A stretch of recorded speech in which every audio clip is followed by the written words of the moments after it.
Okay, welcome to part 6 of our full upper, full lower bilateral balanced occlusion denture.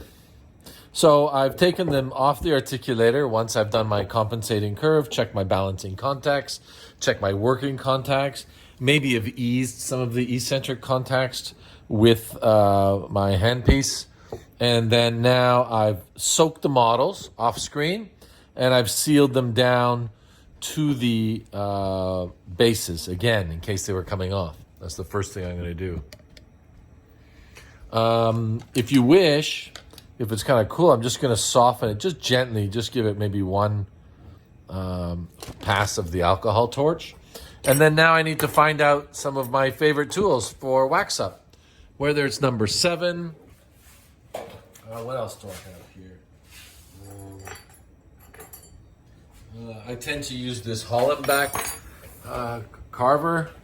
I think I've had this for 30, many years. Never disappeared. But I'll start with that one. And I'll do the other one with the number 7, just to kind of switch it up a bit. The first thing I do is I need a definite separation or demarcation between the denture base and the denture tooth with no undercuts below the tooth. So on the lingual, I'm not going to do it in one pass. Let's see if I can zoom up here. I'm going to take it straight across, straight across, straight across, straight across the lingual of number 4, almost creating like a little ledge, right? You can see the ledge that's been created there. And on the lingual, straight across. Try not to take any of the teeth out of the denture base, wax up. Straight across. Now, it's not finished because I went straight across. I'm just going to heat that up just gently because it's a little bit harder on my hands. But at least I need to take the wax above the height of contour of my denture tooth off. And if I do it in one fell swoop, then the wax may crack, peel, or split. Because I've applied my wax in a very molten state, it's very easy to be homogeneous. There's no white lines or cracks. I'm taking the back of my Hollenbeck or the back of my number 7, and then I'm going to drag it down, and I'm going to not create anatomy at this point. This is for my wax up for try-in. Now for try-in, I'll be a little less aggressive on my festooning, just in case I need to reset, remount, or change up.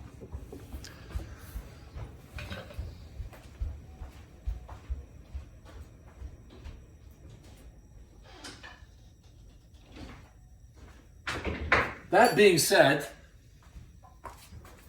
the remount, reset, I'm not anticipating that, but I don't want to invest a huge amount of extra time creating some elaborate anatomy of my denture base for the try-in. Although I'm going to give it proper length, proper width, and especially 0 tolerance for wax on the teeth. Right? Once you've kind of created the ledge or reduced it, I can go with the flame here, just touch it once. Don't touch it anymore, otherwise you re-soften the wax. If you had, like I did here on the mesiolingual of 6, I'll go back and clean it up again.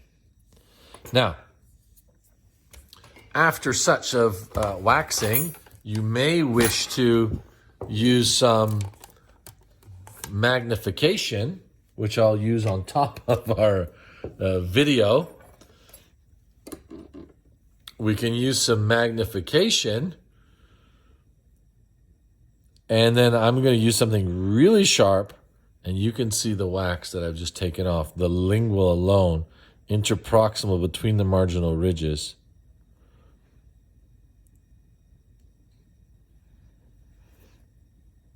Magnification, at least someone in my age cohort, is probably very useful. Your own, not necessary. Now, let's go and do the buccal side here. Number 7. Number 6.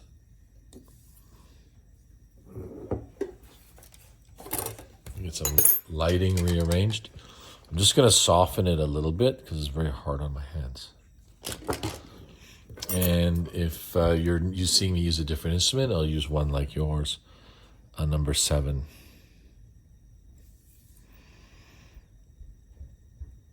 And I'm not taking it all at once, but I am getting the majority all the way around. Now, if I've trimmed these teeth, I must remember how short I trimmed them, not to go underneath. But if you do, you go back and add some wax all the way around.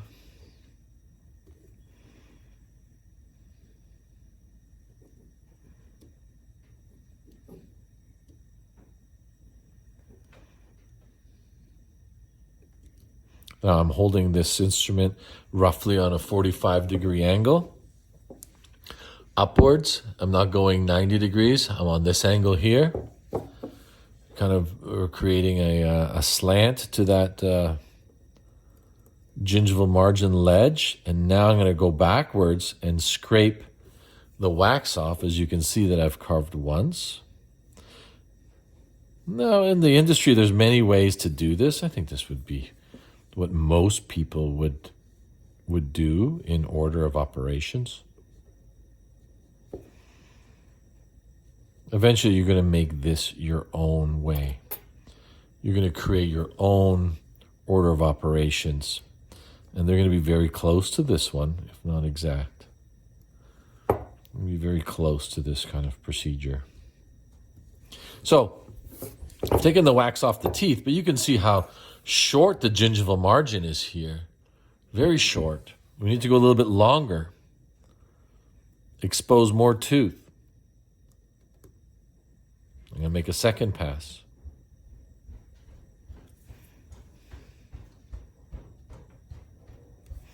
I'm going to create a second pass.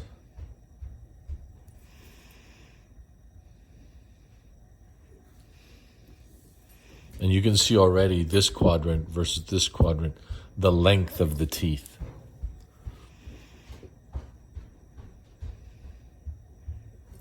Third, or second pass still. And there'll be a third and a fourth, and a fifth, and then under the microscope, a sixth, and then cleaning up as I go. It does help if you have less wax on the teeth, up on the occlusion.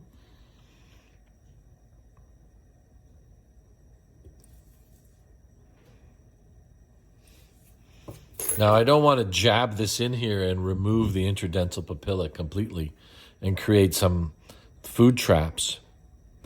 And that seems to be a contentious issue in the dentures. Like, well, that's a food trap. Well, at least the patients can take it out and clean it. But we're going to create a highly polished denture, including the interproximals. We're not going to create any holes there. A little brush if you want to take away the excess. And then now I'll go to another pass.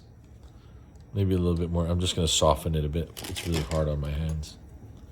It's a little cold, so I had it in the cold water.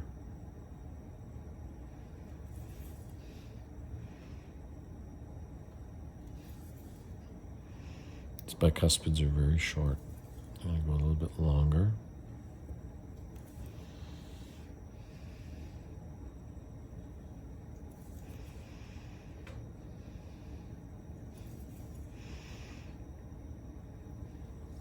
Longer.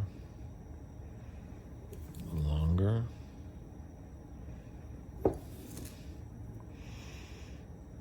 The canine here.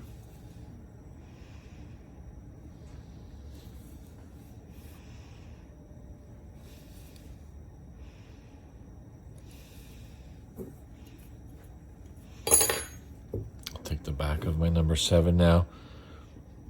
And here I'm going to create a little bit of anatomy. I'm going to reduce the ledge width. that gingival margin ledge. I don't want food or debris sitting on the ledge of the tooth or the margin. It's going to be tapered down. Now, we're also going to do this upon finishing with our burrs, our handpiece, our brushes and polishing, but it all starts from the wax up. I don't need to leave a huge ledge there for presentation for the patient. The patient and the dentist will be assessing the try-in, not to mention bite, vertical dimension, midline, shade, balancing contacts as well as protrusive contacts. But they're also going to be assessing the denture base thickness and length.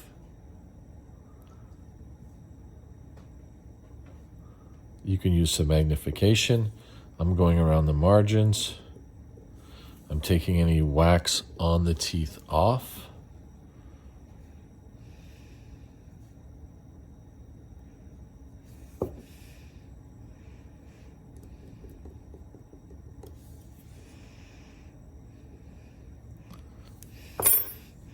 Now, once I'm satisfied with my denture base and gingival margin length and my denture base, let's say quasi-festooning,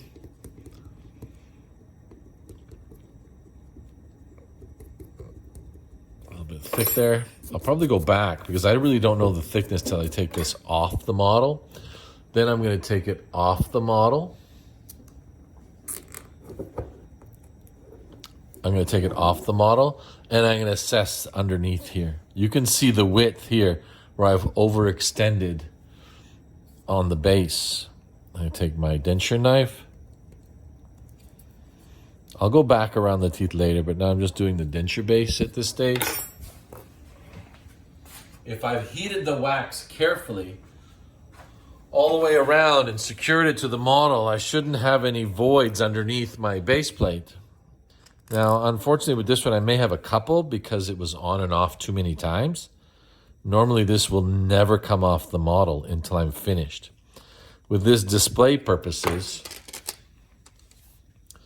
we did it many times, on and off, soaking the model every week as I moved along here through the stages with you. But nevertheless, I'm reducing the width of the flange. You can see the overextension here very clearly. I just softened it so it won't peel. Just soften gently, please. Gently, gently, gently. Nothing extreme. Reduce the thickness of the flange or the width. Any kind of wax that has crawled under the intaglio surface ever so slightly, you can kind of blend into your denture base. You can see the huge overextension on the lingual here of the wax that was added. I'm going to take my denture knife as if I was trimming this denture as a finished product.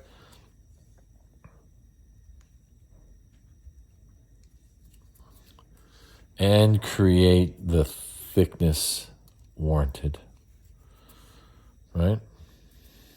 Any kind of separator, debris, white flakes, gently take them off. Any voids as such. Let's zoom into the voids. Here, afterwards, but I'll do this one now, I'm going to take a spatula with some hot wax. Very careful now not to get on the intaglio surface. And then touch that up and fill it in. Still staying away from the teeth, because I just spent a lot of time carving around those margins. Be really careful not to bend, crack, or break your setup. So it might look like I'm manhandling it really roughly, but I've got it on. I'm holding gently. I've even heated up my 7R knife a little bit in the flame just so it slices through the wax a little bit easier. And then the lingual. Now, you can go back to last semester and view the wax up for the maxilla. And then I'm just doing this one here for the mandible. I mean, it is the same procedures, except if you haven't seen the mandibular full denture for try-in.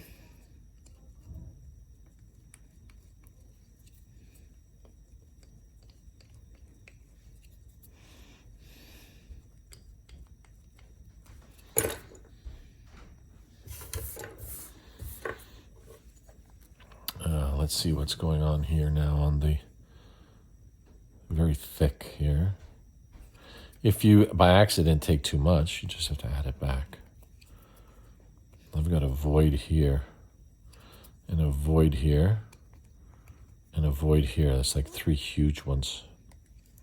Probably from resealing so many times. But you know what I'm going to do? I'm going to put it back on the model. Back on the model, nice and tight. And I'll correct that. Nice and tight. Please don't change anything now. You just painstakingly worked on, micromillimeter contacts of balancing. And here we're just trying to remodel the flange. So where I had those 3 voids, I'm heating up some wax. Not to mention I used a different model. My goodness. That didn't help.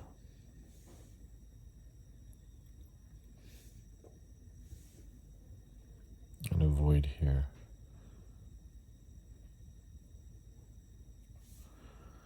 I just slop some wax back on the teeth. I'll have to clean it up.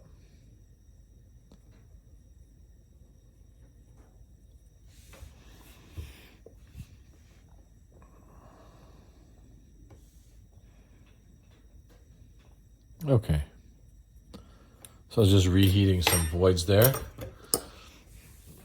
And while that is, let's say, solidifying, I'm just going to heat the flange up here a little bit more and make it a little bit easier for me to carve into the denture base flange. I'm going to go back here and festoon where I had some extra thickness. And it was really obvious how thick it was here. Again, removing a little bit of my ledge.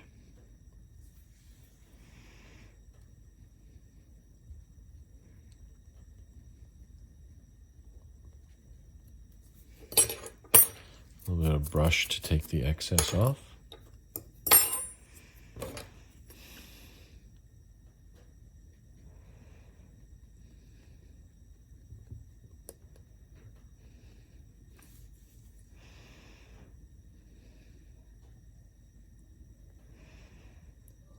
Okay.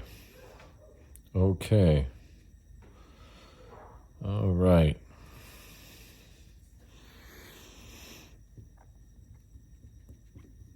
Really thick on this buccal flange here as well, as I'm reducing,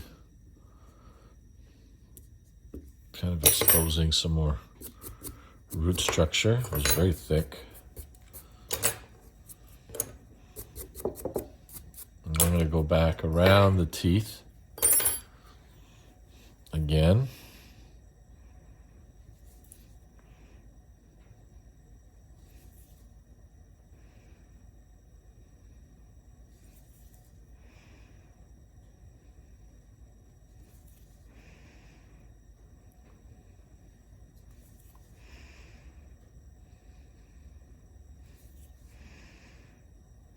Touch lower on a couple of them.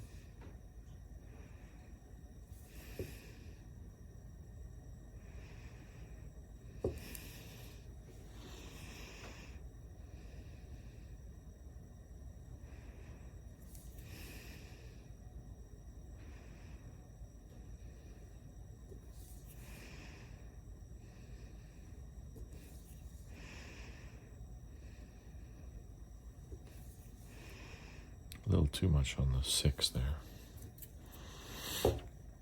I may add some back there. You wax on the teeth, take it off. We'll take it off the model again.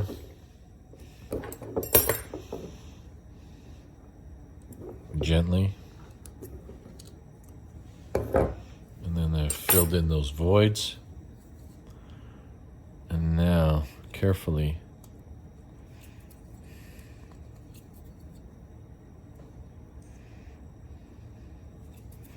Carefully round out those borders. A little sneak under the intaglio at the front. I'll round it off.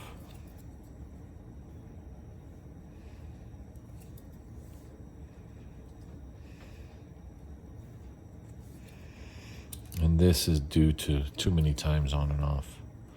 One was slightly changed from a different model. We talked about last week. The sample model got broken.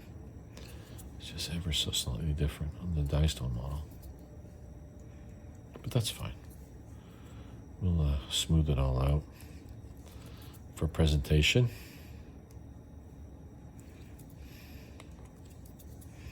Any kind of stone underneath, clean it. I just want to redo the lingual now.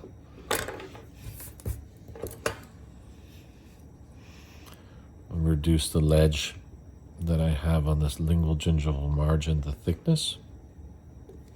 There's no rush or fast way to do this. I think take your time.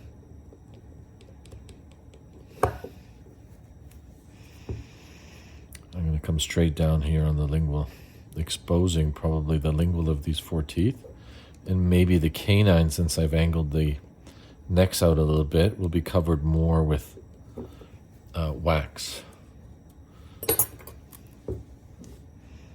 I'll just clean that up, those cingulums on the canines, the cingulum on the lateral, kind of flush fitted into the 3.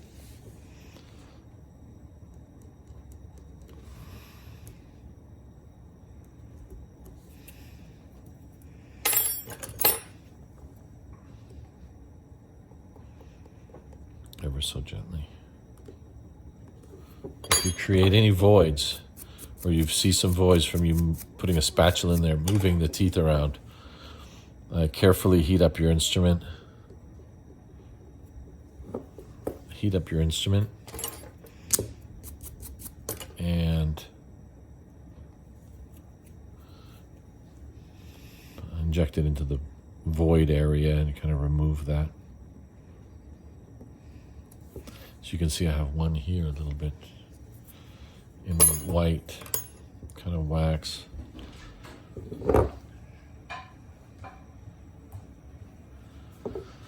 So when you do have a void like this, like here on the buccal of the 4th quadrant, I'm going to heat up my spatula and just gently here. It has nothing to do with anything else except presentation.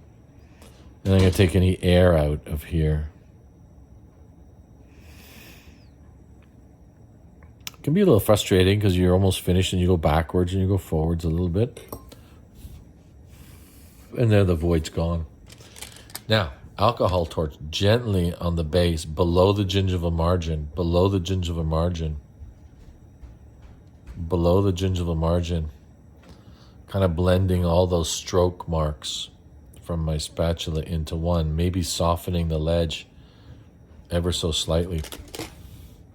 If it does feel bulky to you still, some of the ledges, you can go back in and reduce, kind of blend it in, accentuate the root exposure of the teeth and the eminences of those root exposures. I'm going to put an incisive pillar at the front. If the frenum is strong, in this case it is not, but you could. If you want to exemplify what the frenum looks like at the front. See, that seems to be pretty popular these days.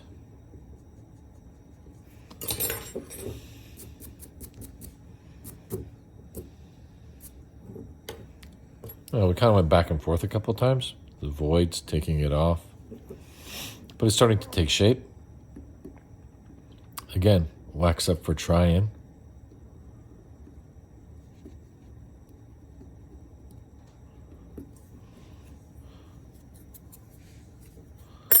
You go in gently with the alcohol torch here again on the denture base. Smooth it out. Any voids, go in with your spatula hot, clear the voids if there are any. Seems to be quite a few on this one. Soften the gingival margins. If you need to go and kind of demarcate the margin clearly, you can do that if you've left any, which I have left some room. I have left some room.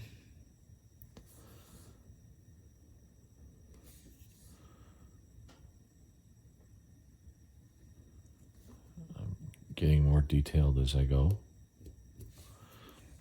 Just can't go big picture, small picture right away.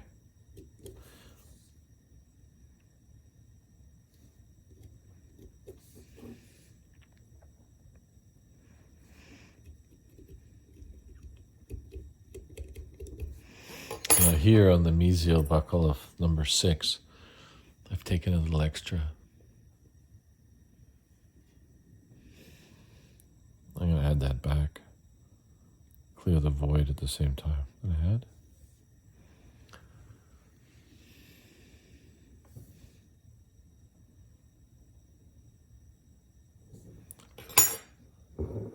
Now, I've got these lines on from the setup earlier, but if you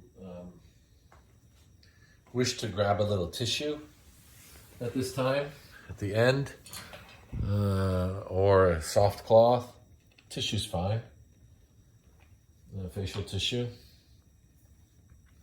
a touch of wax solvent. Be really careful with the wax solvent, don't overdo it, and you can go gently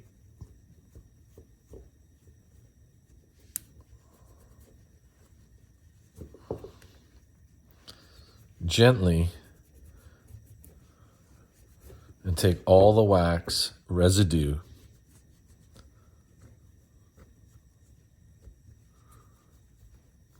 off the teeth occlusally, facially, and any lingual as well. It's only going to save you time processing or waxing up for finish if you eradicate all the wax at this time. I'm going to carve number 6 again where I added. And as you can see, this is looking a little bit more presentable. You can go back in, clean up any of your voids. You want to add stippling, you can add stippling. But more importantly is the length of the teeth, the width of the flanges, the length of the flanges, and exposing enough tooth structure. I find as beginners or students that we don't expose enough of the denture tooth and we leave too much in the denture base, and the patient is not getting the full length look of the teeth. If I simulate their smile, they're going to see, maybe this is all they're going to see on the lower, maybe just the edges of the teeth. But still a larger smile, or when they take it out, they're going to see everything. The lingual, you can go around again if you get it too long. But I think for trying, that should suffice. And then I'll disinfect this, and maybe take a little tissue with some soap and water and clean the denture base. Ready for presentation. Okay, thank you.